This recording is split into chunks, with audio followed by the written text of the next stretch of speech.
tone. Your receiver should have turned on automatically. The alarm tone just transmitted should have been heard on any operating receiver.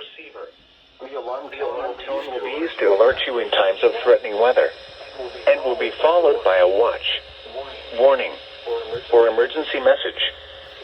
This test will be conducted each Wednesday between 11 a.m. and noon, except when hazardous weather threatens.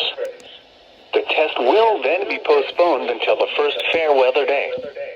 Once again, this has been a test of the NOAA weather radio warning device. We now return to normal programming.